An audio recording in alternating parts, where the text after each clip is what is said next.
All right, so we got the Carter 2 Customs here, side splitter for an LX Foxbody Mustang.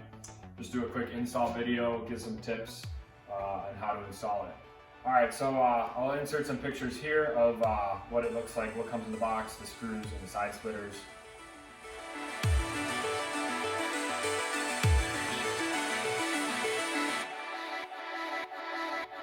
All right, so next I'll show you how to get these to fit a little better on the car. Every Mustang is gonna be a little different. So on this one, we just had to trim a little bit of the pinch welds to get the side skirt to fit flush here.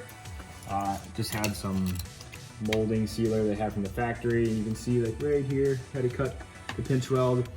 And then on also up here in the front, these little plastic pieces here that cover the pinch welds and the inner fender.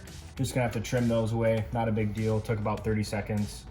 And of course, you gotta fix what people jacked up here on the pinch weld, straighten it out, straighten your fender out if you have to. But next, we're gonna just put up the side splitter, screw it up, and pretty much be done. All right, so next, we're gonna just put the board in. How I started it, we had a buddy. Make sure you have a buddy, put up the board flush. When the body starts to curve underneath, to line it up exactly how you want it.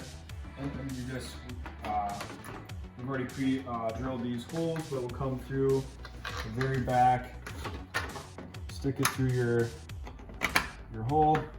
Grab your drill, nice and slow. You don't want to strip these out. These are just self-tappers.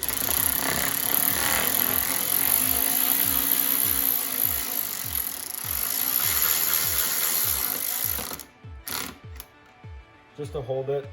Come up to the front. For fitment issues, we drilled the hole an inch further back just for a little more support. I didn't really like the fitment on the front fender there, but your car might be a little different. Take your block of wood, stick it through your hole.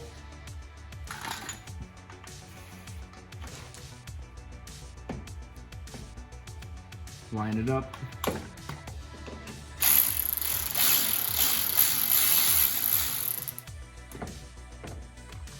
Make sure it's nice and flush, like how you want it. Go through and just tighten it up.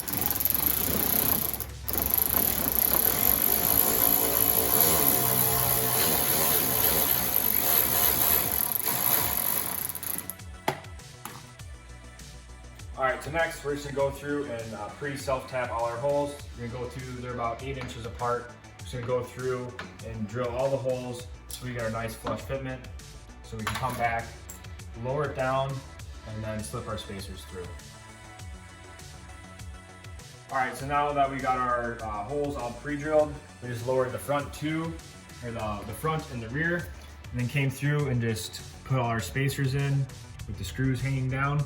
So next we'll just come through, push it up, suck all the bolts up, and then at the very end, we're gonna hand tighten these. You do not wanna strip these bolts out, so do not use a tool, come through with a hand wrench, just get them snug, and we'll cut when we're all finished.